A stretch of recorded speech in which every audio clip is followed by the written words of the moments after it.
it says we're live. So I'm gonna get all the links and get everything sent over. That way people can join us. And yeah. And then as usual, we'll let people kind of trickle in before we get into the questions. So how is it working with your chat? Do I like answer your chat directly, or are we kind of like, you know?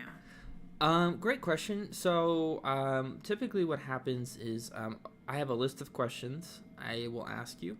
And basically whenever a good question pops up in the chat, I will ask you the question that comes up in the chat.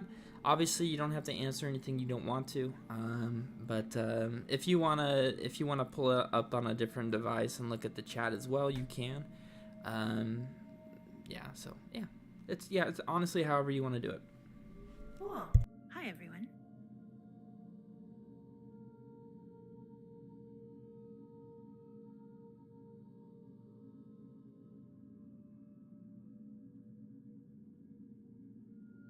I'm just testing the audio here. Sorry, guys.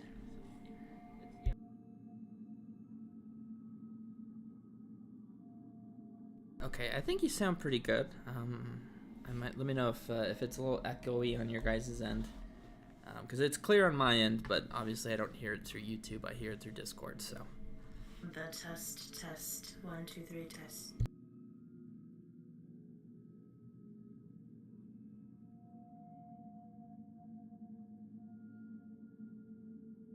Your little stream paper thing is very mesmerizing. Oh, thank you. Alright, so I got a little bit of an echo, but I think we're okay. Yeah, thanks. Yeah, my background, I had Original Jensen, so he does like what's it called? He does, what's the name? He does like I have it on my thing. It's what's it called? Blender. He does like animations through Blender. Oh, cool. Yeah, so I commissioned a couple of them. So I had him do this one, and then I have another one where he's doing like he's like casting a spell or something like on like the earth. He's like gigantic. Oh, nice. See, like fabric is really hard to do. And, oh, like, I believe that. Glowing Is like, yeah, it's like super cool. That's like the first thing you notice. I was like, hey, that's recent. Oh, nice, nice.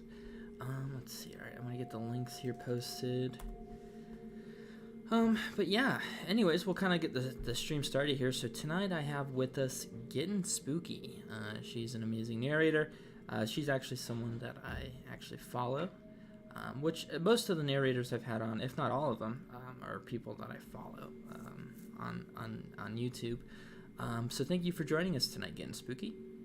Yeah, absolutely. My pleasure. Thank you for having me. Of course. I noticed on so your channel banner, it says scary stories, true crime, all things spooky. So scary story, true crime, and all things spooky. So what do you consider all things to be like spooky? Like, what do you classify that as? Right now, to be honest, my channel is really going through like an identity crisis. Is that right? So, yeah, 100%. So I initially started out doing just creepypastas. I was narrating creepypastas back in like 2013. Okay. Wow. Yeah. That far back. It's been like a super long time. So I was back in the day, like when Mr. Creepypasta was like at 100K. Like it was like us back then. Wow. Yeah. So basically, and it's kind of a long story, but the transition came when not only the Watchdogs, but when the slime beast thing happened. I'm pretty sure you're all familiar with that. The slime what? The slime beast situation. If you're not, that's like way old school. Oh, so I know the Watchdogs. That was right when I was getting started, but I don't know about the slime beast. What's that about? Oh, super. So okay, let's have some tea. So back in the day, when I started doing creepypastas, there was, like I said, maybe a handful of us.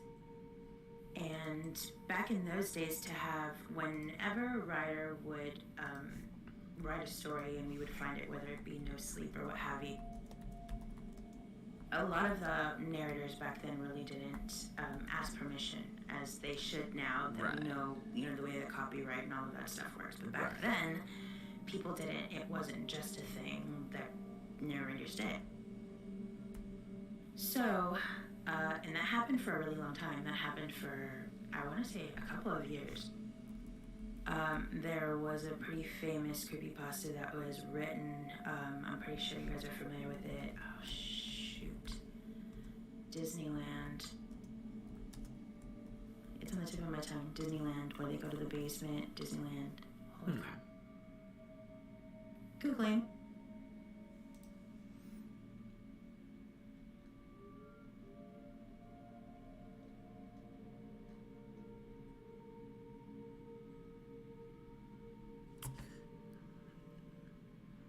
Abandoned by Disney. Abandoned by Disney. Okay, that sounds familiar. Yes. So, back in the day, Abandoned by Disney was like this super famous like creepypasta that this writer called Slime Beast wrote.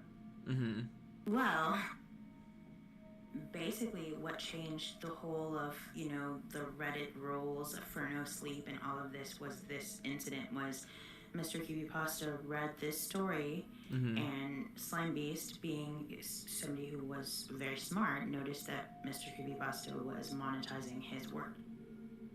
So, right, so he was the first one to kind of make note to other creators, other artists of the writing genre, saying, hey, this is what's happening. These narrators are taking our work without our permission, monetizing it, and making money where we're not getting any kind of anything from it. So that's basically what started the whole, I guess, the movement for writers to be able to, get compensated properly for their work. Right. But there's a lot of drama between that, I'll tell you what, a lot of drama. I believe it. Well, I think as a narrator, I think it's a good thing, obviously. I don't know of anyone that thinks it's a bad thing that people are getting the proper recognition and the proper permission and things like that. Yeah, as a creator, you definitely want to get the credit where it's due. I mean, writing is just a form of any kind of creation, so you definitely need to get on kind of, especially compensation. For me, I know that a lot of people aren't in a position to be able to do so, but I am fortunate enough to be able to have like a full-time thing to be able to compensate writers for things that I really enjoy. Okay, cool. Nice. So the majority of your stories you get from different authors. That's what it sounds like? Yeah, if I just like one that I really enjoy, then I'll approach them and see, basically, what they offer. Like there's a story that I did that was really popular. My sugar daddy tells me to do weird favors or something like that. And that one was, I guess, made into, she sold the rights to some Netflix show, so now she's not selling the rights for that story. But, yeah, so it's just, I'm broke. I'm sorry, bro. No, Did you hear me? Yeah, I can hear. It was like my thing, like when I was like, oh my god, what's happening? So she sold the rights to Netflix, but did you already get the permission to narrate it? Oh yeah, before that, for sure, got the permission. But still, you see everybody's still trying to take it off. Oh, that's interesting. Slavic Scott wants to know, do you prefer nonfiction or fiction stories? Nonfiction stories, I prefer fiction because of the safety of it. Nonfiction stories are kind of, you have to be very kind of careful with what you say. Yeah. Because they can really, offend a whole group of people, and you just without even intending it. Right. No, I hear you. Yeah, absolutely. Cool. What inspired you to start a YouTube channel narrating horror stories? Initially didn't start out for narrating horror stories. It was a ghost hunting channel. Oh, nice. And yeah, so I wanted a place to be able to upload those videos, but things just didn't turn out that way, so I just had this rotting YouTube channel, and then one day I just decided to put something up, something kind of just spooky, story-ish. And then that way it's just been history since. Okay, how long ago was it when you transitioned the channel? I did creepypastas up until my return. I took a really long hiatus. I took 2 very long hiatuses, actually. First hiatus was when I think I was like at 5K. Okay. And then I came back shortly, did a few things here and there, and then I left again. And then I came back permanently this time around 2019 is when I started really doing it again. Oh, wow. Yeah, so I was kind of, when I left, I was just growing like a rocket ship. Like, I was just shooting up in the sky, and then I just left. When I came back, I literally had to, like, grind it all back, like, just do it all over. Yeah. Was it just something that you needed to do personally, or was it like a strategy that you were doing, or what? No. It was just, I think happiness is really important, and I think that to be able to create the way that you want to, you should be a happy person, and I just was not happy. And my creativity at that point was just like...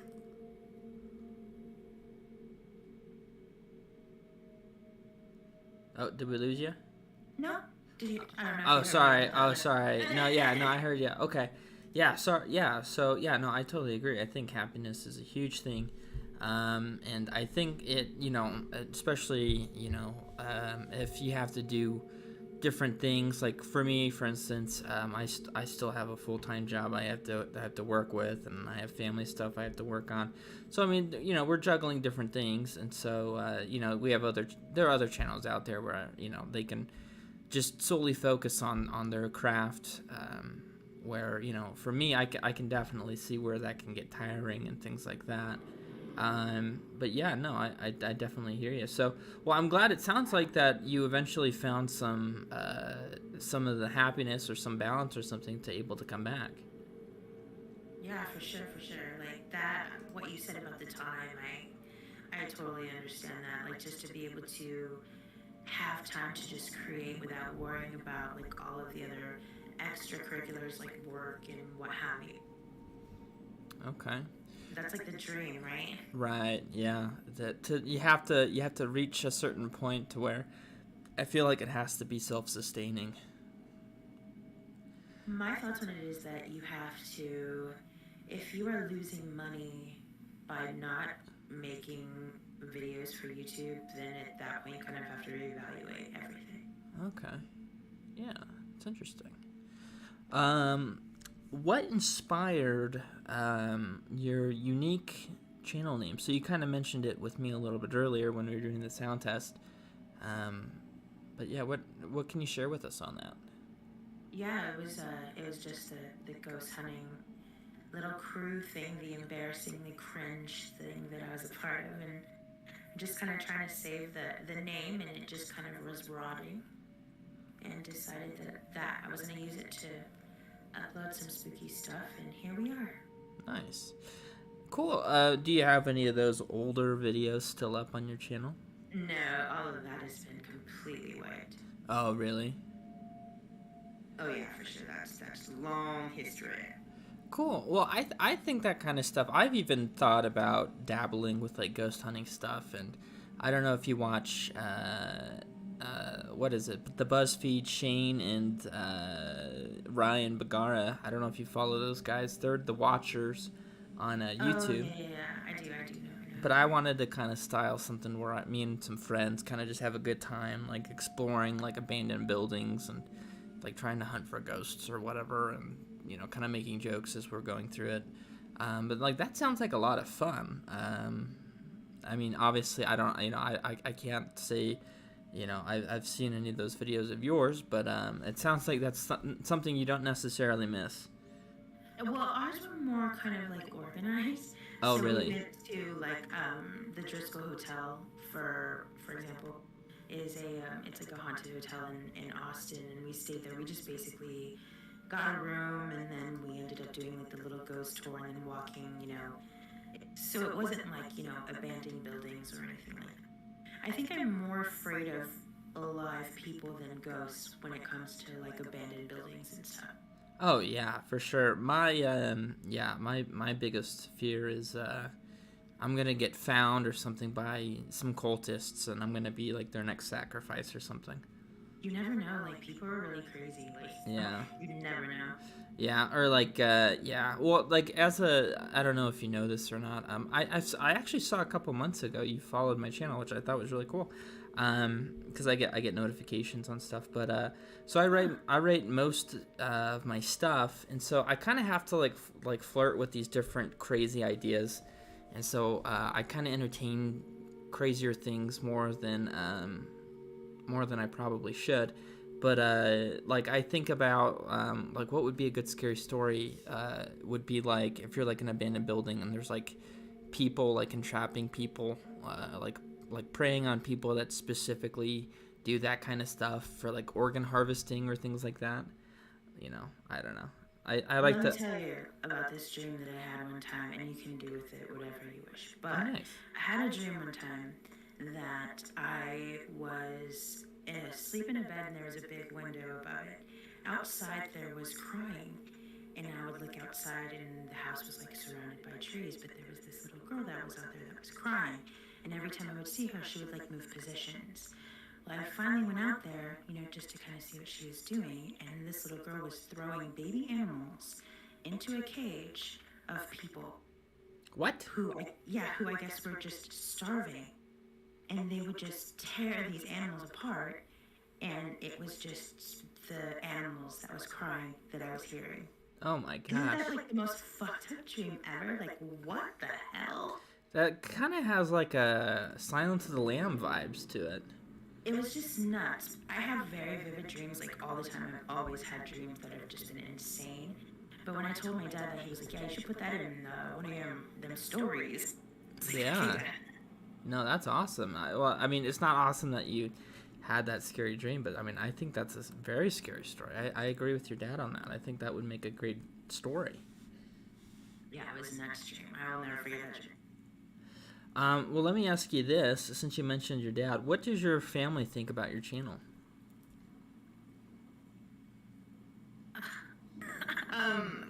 My nephew thinks it's cool only because I can play like his little games, and like he can say, "Oh, my aunt played my game and it's on YouTube," type deal. Oh, nice. My husband makes fun of me for it, obviously, because he's just a cringe lord that way. My dad came in my stream one time, and I was so embarrassed that I just completely froze up. But I don't really, as a collective, I don't know what they think. Okay. But it's just like, if it comes a thing, then hey, they knew me when, Yeah, I think I personally think you have a cool channel. I think unfortunately I think my family feels the same in terms of most of my family, if not all of them, don't really watch my stuff. So mine either. they just think that oh, it's just cool that I have some subscribers, and that's kind of it. Yeah, that's interesting. Well, let me ask you this: so you have vivid dreams. Have you ever considered writing stories about any of those?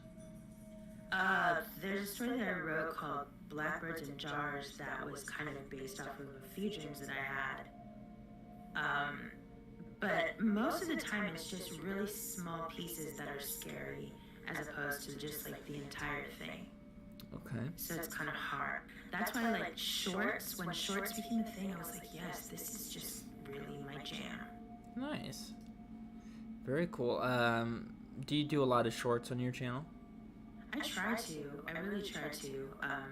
But I mean, like you mentioned, the time is just horrendous sometimes. Yeah. See, I don't have any children, so I mean, the time must be even more constricted for you since you have a family in that.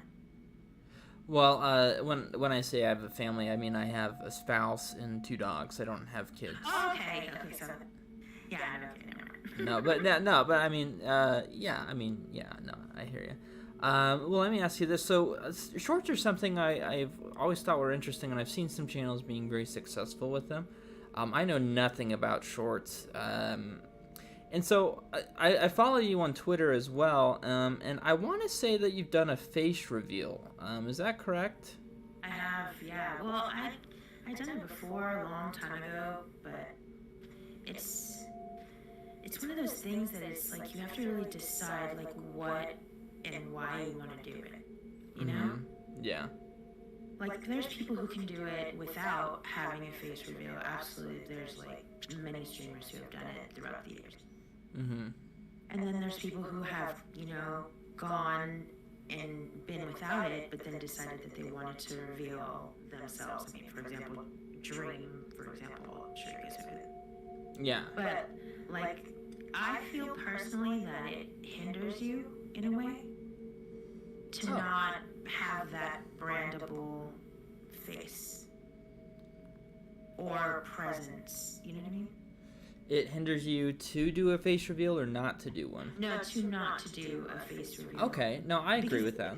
Yeah, like the way that humans are programmed, like when you read like statistics about like thumbnails, for example, for YouTube, they say that more people are inclined to click on a thumbnail that has a face as opposed to things. Yeah. And there's like actual data that proves that, so it's kind of the same thing. Yeah. No, I hear ya. Have you ever considered doing anything like that in terms of a video? I mean, I guess now. Yeah, that's something that people have asked me about, and I think that eventually I will probably do something. I just recently purchased some equipment, but that might be something. What I'm afraid of though is I don't know. Like I feel like narrations. I think a lot of people, especially with like horror narrations, people really enjoy the mystery of things. Right. And so if they they see me and they're like, oh, this guy's kind of weird looking, it might throw off the vibe or whatever. But there have been a lot of channels where I've seen where they've done face reveals and they were insanely successful. Like What Lurks Beneath. I don't know if you follow him or not, but he kind of did like a face reveal, and he has more of like a Mr. Ballin vibe to his channels, and his channel has like 10 times grown. It's insane. It isn't like we're just like a visual society, so it really is just kind of, I don't know. But a lot of, for me personally, just to kind of avoid the anxiety, because I literally hate looking at myself in like streams. When I'm streaming and I see that little freaking photo of myself, I literally just, I hate it so much. So I've like kind of moved that side of face stuff, like vlogs and all of that, to my members' side of things. So like members will get things like they'll get like a vlog or like my thoughts on certain things, or they'll get like a day in the life or whatever, which is stuff that I won't put on my public channel just because I don't want people to be like, right, this fat bizzle, what are you doing? You know what I mean? I just try to spare myself all of that kind of drama. Yeah, no, I hear ya. Because it's no fun, it's just no fun. Yeah. Quick question for you. Banshee wants to know, pizza rolls or Hot Pockets? Hot Pockets, as long as they're not ham. I hate the ham ones, they're so gross. Yeah, which ones do you like? What Hot Pockets? Just the pizza ones. The pizza ones are good, but I eat them in a weird way. Like, I eat the around a bit, and then I make it kind of like a sandwich, and then I peel the top bit off, and then eat the stuffing, and then put it back together. Okay, interesting. It's kind of a process. Yeah, so it sounds... I'm more of a pizza roll kind of guy.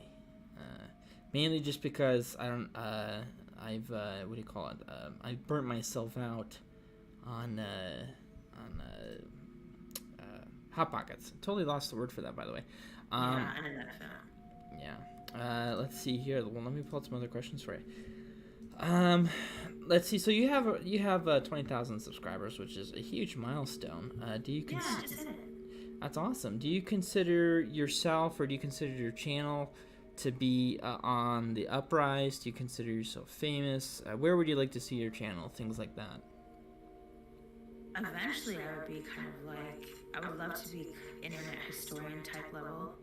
Oh wow. Where you just kind of devote all of your time to one epic video that gets 1.8 million views in the first 4 hours it's posted. One of those type deal. Oh, that'd be nice.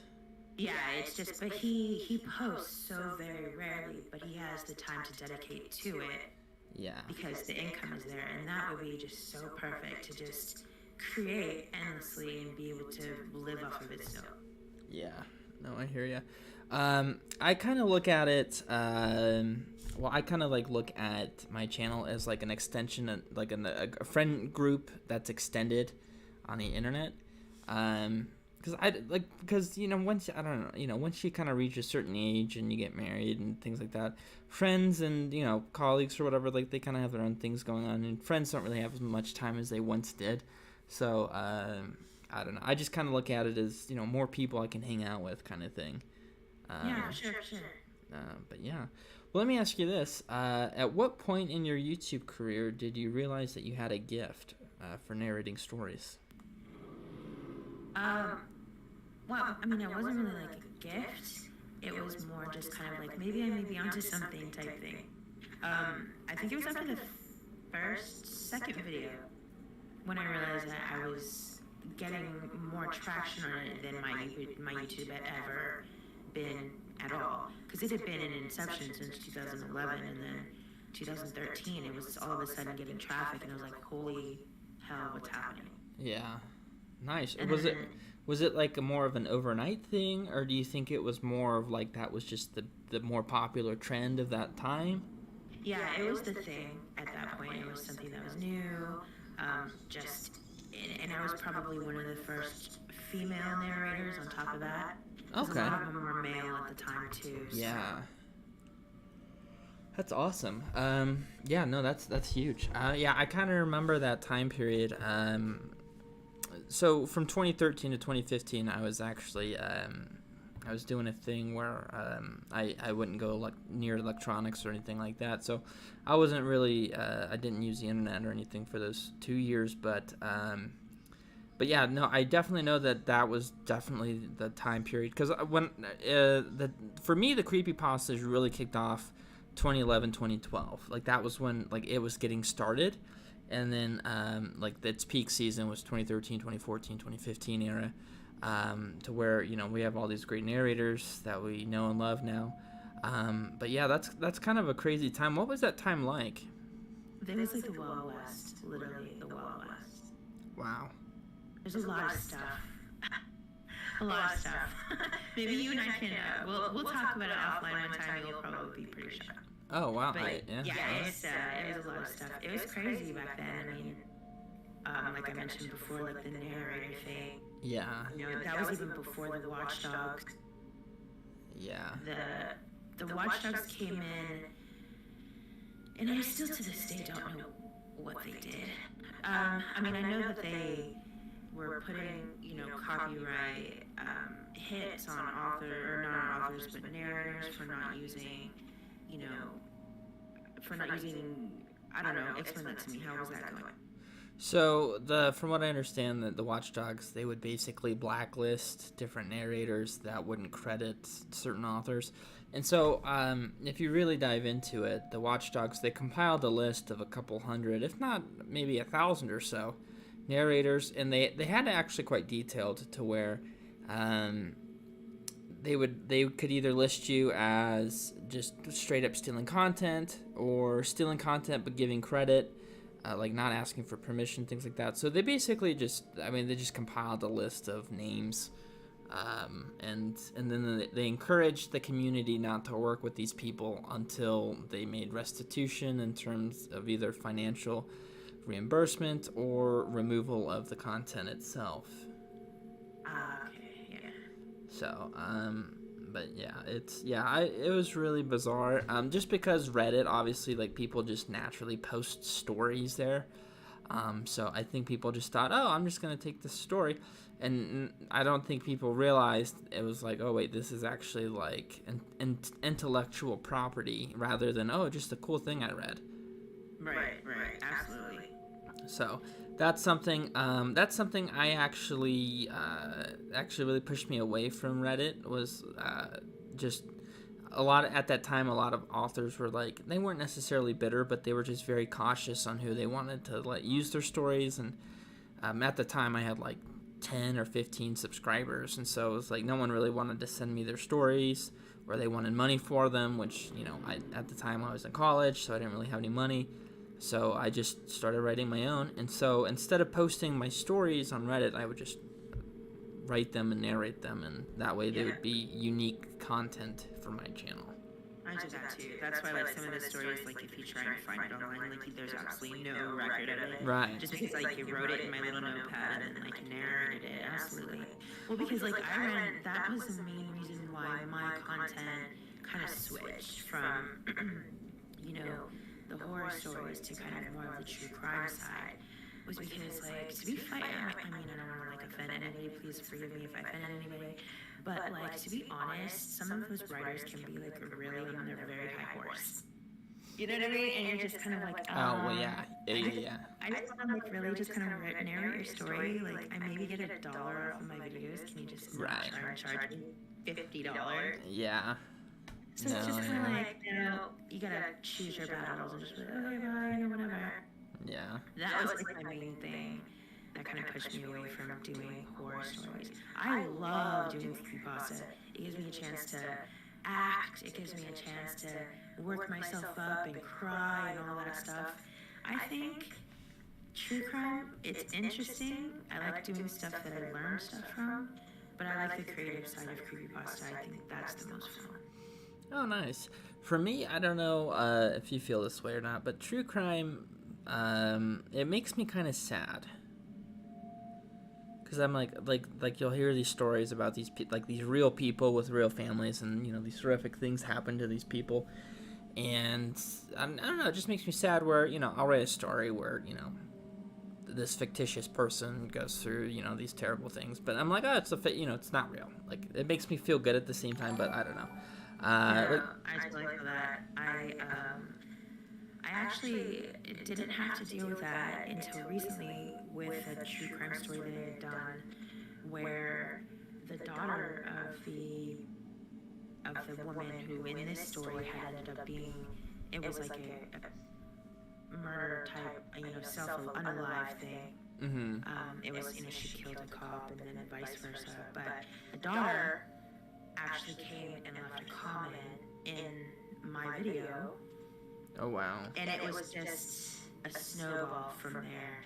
And just kind of, it was like a moment where I just kind of stepped back and I realized, okay, there's kind of like, there are people, these people are real people, these are not fake people, these are not characters in the story. Right. And you have to really kind of think that there are people out there who come to YouTube and see these things about their own family. You really have to stop and think, what if this was my uncle or aunt or whatever? And so it's kind of like a moral thing for true crime for me. That's kind of why I try to, like, do things outside of, like, the country. Not saying that that's better, but, like, atrocities, like honor killings in Iran, how women are, you know, killed because of certain things based off of X, Y, Z. You know what I mean? Right. Yeah. Specific people who have, you know, just normal lives, suburban people. That's hard for me sometimes. Yeah. Yeah, no, for sure. Interesting. No, yeah, I have, my wife, has, went to church with this one person, and just for the sake of the stream, I won't get into it, but yeah, same kind of scenario where they knew these people personally. And it was actually quite a major headline, and this, that, and the other. And but yeah, no, it's quite bizarre, especially because you know these people beforehand, and, you know, they're just normal people, and then, you know, things happen and it's all over, and you can't really escape it, and then, like, things kind of change. But yeah, like, that's kind of my experience with true crime. But not to say, I mean, I feel like also, you know, unfortunately with those situations, I feel like there are things that we can learn and implement in our societies. That way we can, you know, prepare for things to not happen in the future with those kind of things. Maybe. Yeah, I mean, that at least that's the hope, at least. Yeah, that's the hope for sure. Well, tell me a little bit about. So we got Halloween coming up. Do you have any interesting projects that you have coming up on your channel? Not really projects on my channel like for Halloween. I'm trying to learn, like making those avatars for VR chat. Oh, Yeah, I'm trying to do like a side hustle. So basically, it's I want to learn and just sell them for like maybe $50 here, $50 there, until I get an estimated amount to be able to upgrade equipment and stuff, and then just sell them that way. The oh, goal in the end is to not have to go to an office every day. yeah. No, I hear you. Jesus, that's like this Oh the my goal. gosh. Like I would rather work from home every day doing a bunch of little things that pay well than have to go to an office and work for somebody. Right. I just want to find a way where I can keep my paycheck without having to go into work. That's where I'm at. I haven't found it. Yeah. I haven't found anything for that yet. The Um, Kardashian method, the Kardashian job. I need to get like adopted by them. Something. They probably Yeah. don't even notice. Yeah, well, yeah, no, they're just like, yeah, let's adopt this 29-year-old man. You just be one of them, just Yeah, walking around. I'm just like, yeah, like, yeah, I'll get the surgery. Like, I'll do what I need to do to look like you guys. Like, let's make this happen. Um, no, yeah, for sure. No, actually, I'd get quite bored. I have to do stuff. I actually had a couple days off where I had to use these days off or I would lose them, and so I had like 4 days off. I was just pulling my hair out. I was like, what should I do? Well, because I'm a little I wouldn't say a gamer, but I like to play video games. Yeah, Um, I know that feeling. so you're saying that you make stuff for VR. Now, would that be like for like Oculus VR? Is that what you're talking about? Yeah, it's just those little avatar people. It's kind of basic, just those ones that you like walk around and you're like, hey, I'm the anime girl with like the little big boobs or whatever the hell. Oh, okay. Yeah, I I'm don't know not. if you've done VR chat before. It's a weird place. Okay, my VR knowledge is basically playing Beat Saber, and even Yeah, then, or playing what is it, the Resident Evil 4 or something. Like that's it. VR chat is just a whole other animal in its own. I think it's hilarious. I feel like that's something that it could get out of hand quite quick. Yes, very quickly. You kind of have to, especially if you're streaming it when you're playing, you just kind of have Oh, to be like, okay, just please do not say anything crazy. But YouTube is not as bad as Twitch, so that's good. At least if somebody comes oh, is like that running right? through your stream saying like horrible things, they won't ban Oh you. yeah, yeah. Oh my gosh, yeah. I can't. I don't even know how you could do that. Like that just. It kind of reminds me of like the Modern Warfare 2 lobbies, like back Oh in God. 2011. Oh my gosh, What those do you are. mean 2011? You mean 2022? No. Like back in 2011 when I was in high school, like that was like you go on the Xbox gamer chat and like you would just hear just vile phrases. They still say vile things Oh to each my other in gosh. there. Well, I think they're trying to like tone it, at least with Xbox. Like they're trying to like tone that stuff down, or I don't know. But yeah, I just remember like that was a very fond, very abrupt, uh, brush with reality, I suppose. I mean that's not real life though. People are just doing that because they're on a screen and there's hardly any repercussions with that kind of stuff. So Yeah, the bravery is real when you're yeah, 1,000 miles away, for yeah, no, for sure. Well, let me ask you this. So you're just working on projects with like VR and stuff like that. Cool. yeah, just little stuff. Okay. Do you have any interesting videos coming up or any stories you're working on, like in the future or anything like that?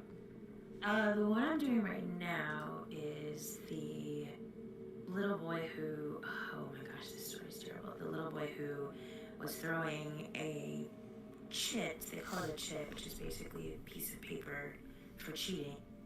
He was throwing that to his sister who was doing a test. It landed on another girl's desk. The little girl went home, told her brothers and family, and they essentially went and unalived this little 12-year-old boy.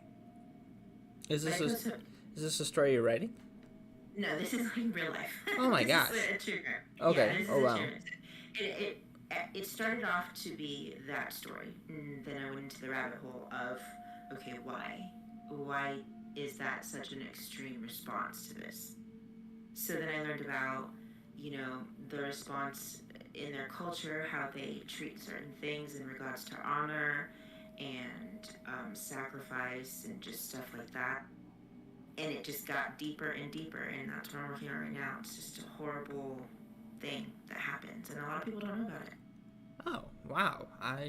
That's... So they basically, like, a miscommunication happened while taking a test, and they retaliate in probably the most extreme way, it sounds like. Right, because, in that culture, the honor for the family itself falls a lot on the girls or the young women of the family. So in order to protect their honor, the men of the family will usually retaliate in a way which is extreme.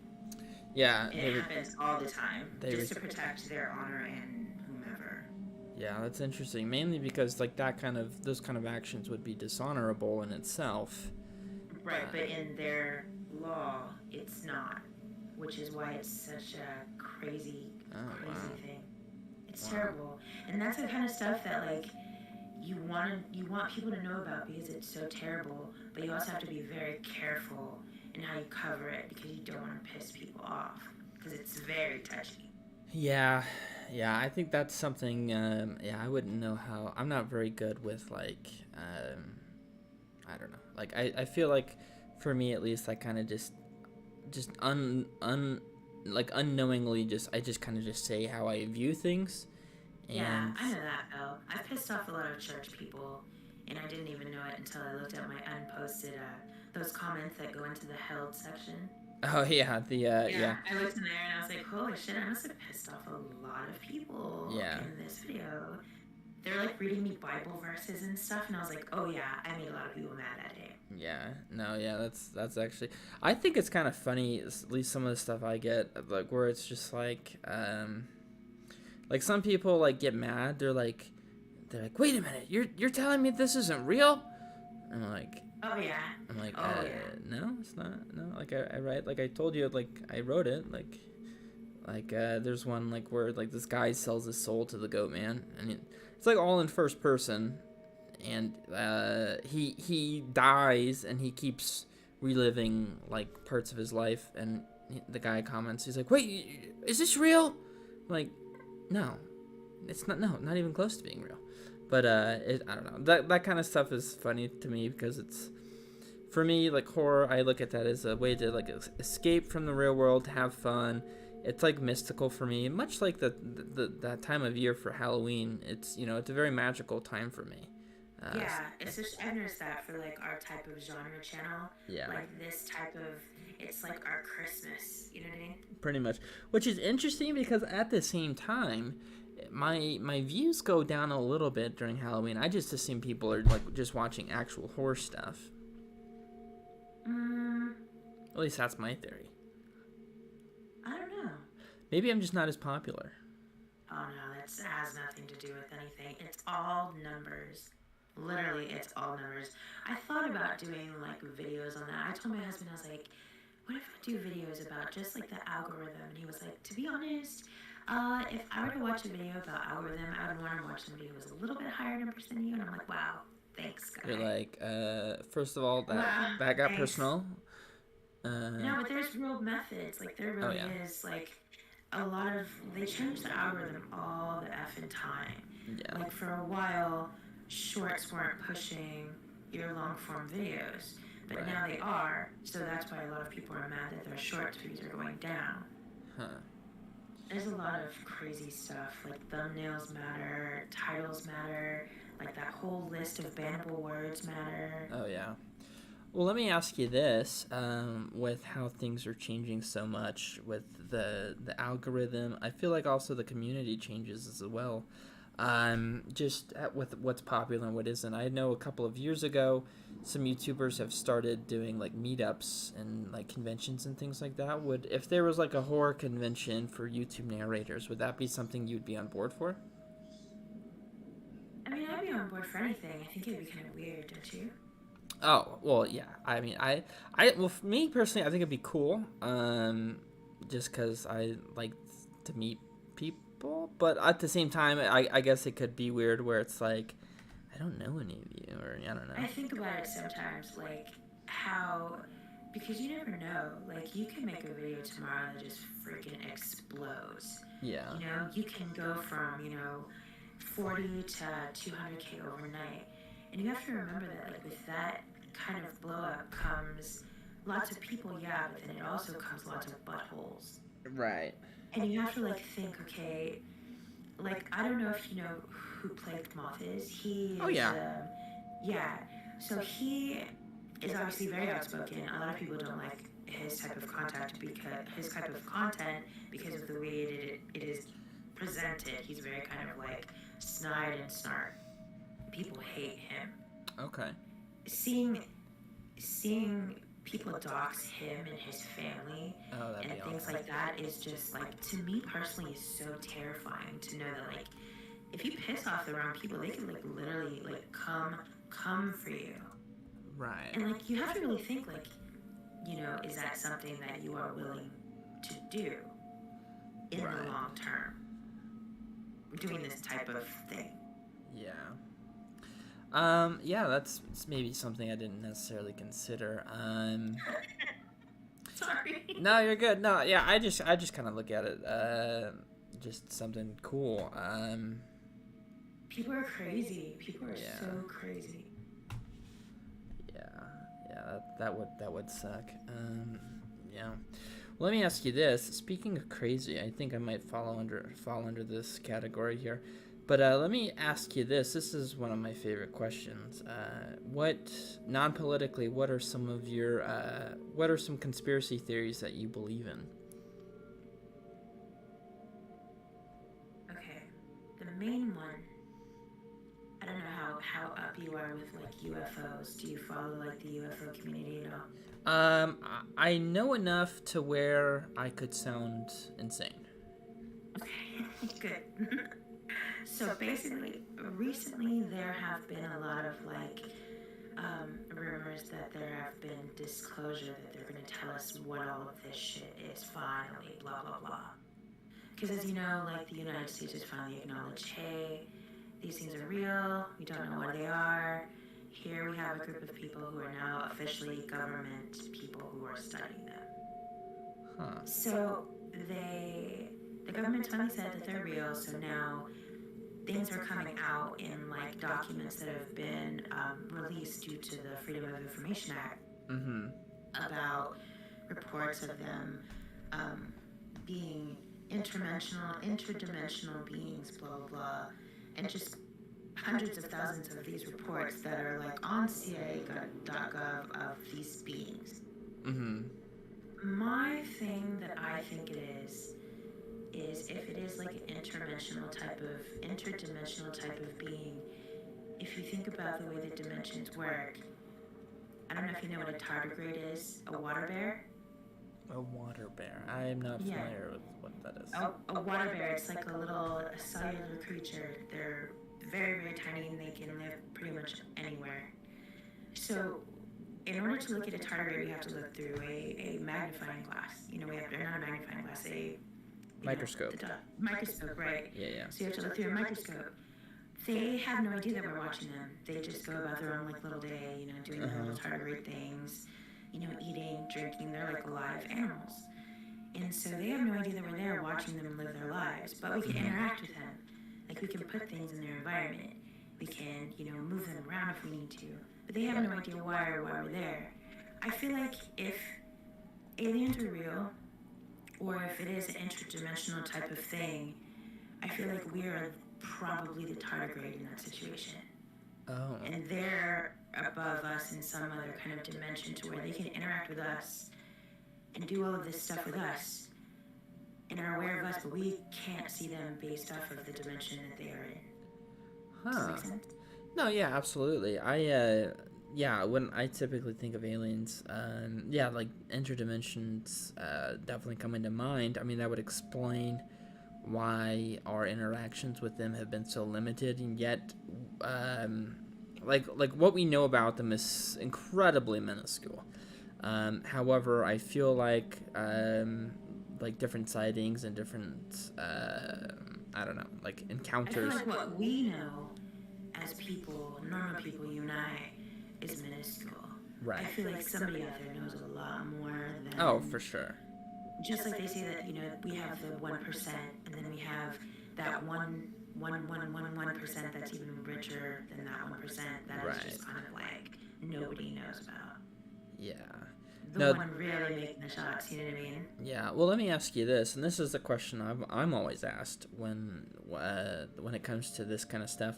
Why do you think this kind of stuff is covered up so much? Why doesn't the public know about it? There's a lot of answers for that. I think just looking at like how the public handled COVID. Oh yeah.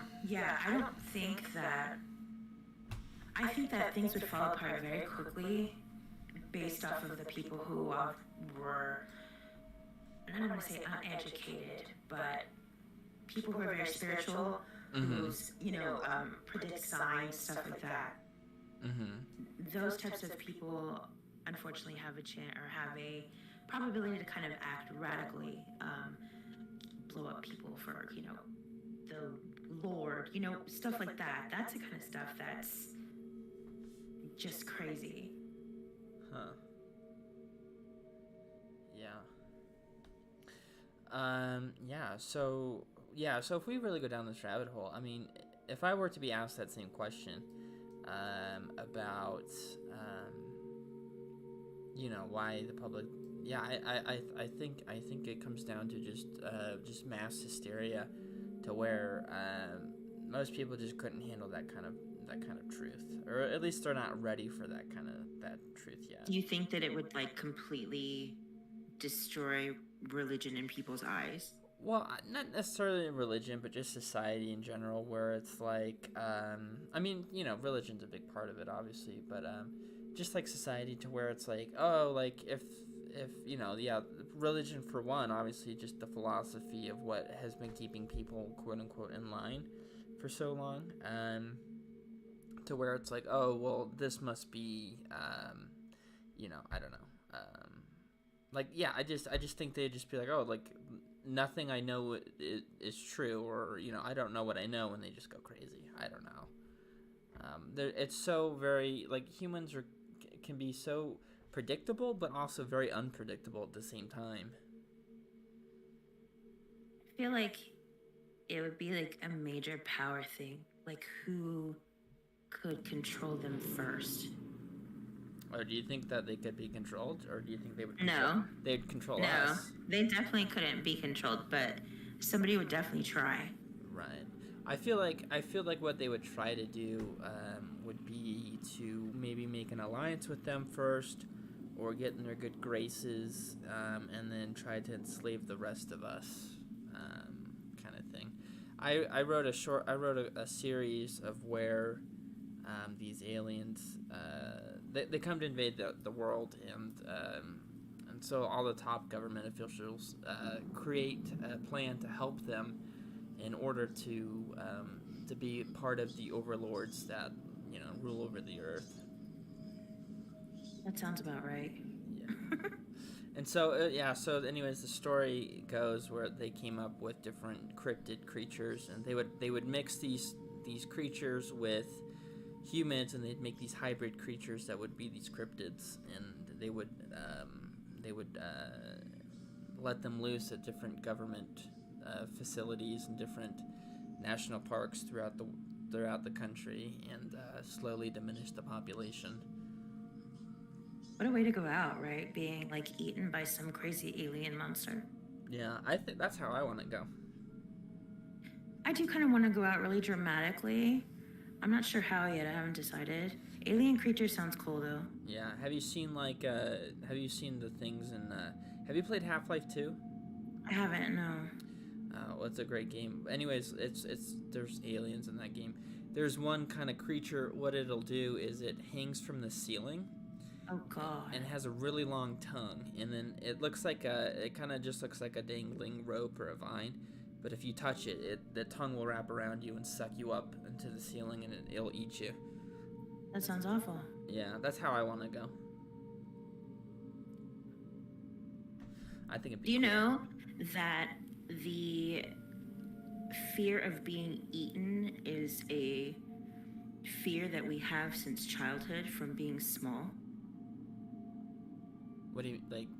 What do you mean? Like, you know how some people, like, when children are afraid, oh, the monster is gonna eat me or whatever. It's a fear that you're born with because you're small. It's like a evolution thing. Oh. It's crazy, right? Yeah, that's not something I necessarily think about. Yeah, I'm full of those types of informations, believe it or not. Really? What else you got for us? Let's see. Now you put me on the spot. Like, I have absolutely no idea. No, like something I think about. I know that most people are like naturally afraid of like tall, gangly, pale people. Really? Oh yeah, like that's the whole concept behind the uncanny valley. Is that there's a theory that we all have this. Oh yeah, because it kind of like. So where did we get it? Why do we have this like evolution thing? Yeah, for real. Like we're all afraid of it, and it's kind of weird. And so they're theorizing, it's like, well, maybe there's a creature, or maybe an alien, or something. You know, it's just like I don't know. I think we're afraid of things that look like us but aren't us. Like I don't know. Like that's what I think, but I don't know. What do I know? I like to read a lot of things about like consciousness because I spent like a lot of my life afraid of death. For some reason, it was just like an anxiety that I had. So I'm the type of person who really wants to understand things in order to not be afraid of them. So I started reading a lot about like consciousness and near-death experience and stuff like that. That is insane. Have you ever read about any of that, like near-death experience, or like what happens to your body when you die? Oh, I have no idea. I know a bunch of weird things happen. Like medically, there's a nurse that I follow on TikTok. She's called Hospice Nurse Julie. She's been on YouTube a couple of times. I think she has a channel here, but she talks about basically like the things that happen to your body while you die. Like some people will see loved ones. They'll physically see them there and they will talk to them like they are there. Really? Or they will have dreams about their loved one. And it's not just 1, 2, 3 people. It's pretty much almost everybody who is actively dying a natural death. Their body just goes through these phases. And it's almost like there's somebody there that is actually taking them and welcoming them. But it's all based off of what you believe. Her main thing being a medical professional, she says that our bodies are like biologically made to die in a comforting way. Really? Yeah, just because of everything that she's seen being a hospice nurse, that it's supposed to be one of the most peaceful things. Unless obviously it's traumatic, I'm sure that's completely different. Yeah. But if you die like a natural death, you know. And then people on DMT who do DMT. I was just about to bring that up, yeah. Yeah, I've read a lot about DMT too, like the spirit molecule and all of that. Like people who actively do DMT all see the same entities. And these are people that don't know each other, who've never met each other. So are we all a part of this kind of like collective consciousness? How come we're all seeing the same things? Right. That's what's weird to me. Yeah, no, I was watching a video actually, where it's like top 10 entities you see while on DMT, and like one of them's like a gesture or a clown. Like, what? That's terrifying. From what I understand, it's terrifying to some people, but other people it's more funny. It's that one is supposed to show you like your ego or something. That's why a lot of people, when they see that one, they say that it's bad. I don't know. If I saw that, like I don't know what I would do. I'd just be like, all right, well, I'm gonna die now. I'm curious about it just to kind of know, because people will do it and they'll come back completely different. Like realizing that everything is not what it seems. Can you imagine doing something and then coming back and just realizing that, hey, this is just kind of like not what it is, like what it seems? Yeah, no, that would be crazy. I guess it could be scary at the same time too. Yeah, like I know a lot of people go on like these different spiritual journeys and things like that, and I guess in a way that's one way to do it. But Yeah, I guess that's it. Is one way to do it. yeah, I mean, I don't know how safe that is or anything like that, but Some people like jump off of cliffs, you know, and just yeah, whomever. they're just like, yeah, I want to go Yeah. find myself. I'm gonna go parachute. Like what? Yeah, like that requires a level of bravery that I just don't have. Yeah, no, I feel that. But See, I have a natural curiosity, so it's like I mean, I don't know. It's better than saying I'm naturally nosy. So I just kind of want to try things out because we're definitely here for, what is it? What's the saying? We're here for a short time, not a long time, or a good time. We're here for a good time, not a long time. Not a long time. Yeah. No, I hear you for sure. Shit's crazy nowadays. It's really crazy. Yeah. Let's see here. Let me see if I have any other questions for you. Let's see. Just because I'm curious, do you watch your own videos? And if so, which ones do you like to watch? I do. Is that narcissistic? No, not at all. There's a handful of videos I watched. I'm like, oh, I actually did a good job. But the rest, I'm just like, I can't. The rest, I'm like, oh, I can't stand this guy. I'll watch the ones that like I've tried something new on, or like my new ones, to see if it's not just completely cringe. Oh, really? But like, yeah, like the older ones, I really won't. I'll go back to like the old ones to show people how much my voice has changed, just to kind of freak them out. Yeah. But that's usually it. Oh, cool. Yeah, I thankfully my channel's not that old. I don't think I sound any different. Maybe I do. I don't know. Oh man, I sound like a freaking child in my old videos. Oh, do you? Well, because you're spanned back so far. Yeah, so it's awesome. Just like, wow, that was a lot of cigarettes ago. Oh yeah. I don't smoke anymore, but I did for a very long time. Oh, cool. Well, let me ask you this before we head off for the night. Has anyone ever recognized your voice in real life and recognized you as a Getting Spooky? Oh, no. I think that'd be really weird if they did. But really? No, nobody. Would that freak you out? I don't know if it would freak me out. I wouldn't know how to deal with it. But yeah, it would be strange. Like, how do you deal with it? How would you deal with that? It depends. I feel like if they're like, hey, are you entropic? I'd be like, yeah.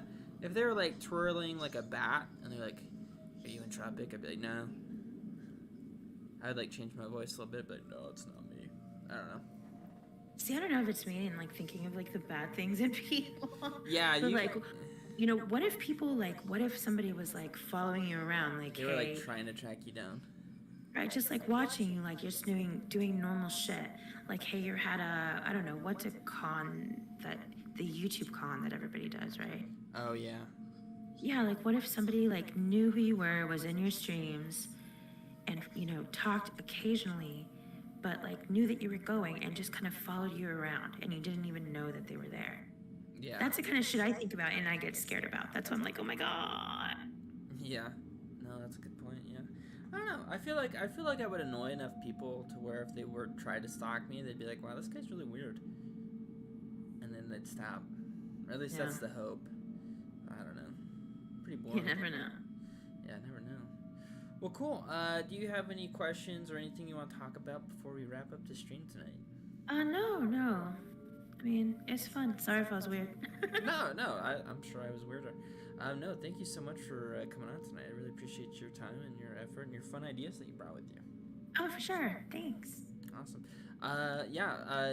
Do you have anything you want to shout out or anything you want to give us a heads up on for your channel before we let you go? Yeah, if you like crazy all around, just no kind of direction content, then it will be creepy. But if you like that kind of stuff, feel free to follow me. All things spooky, for sure. Yeah, for sure. If you'd like all things spooky, definitely check out Getting Spooky, for sure. Well, thank you so much for hanging out with us tonight. I really appreciate it. Yeah, for sure. Thanks. All right. I will catch you later. Thank you. Bye. All right, have a good evening.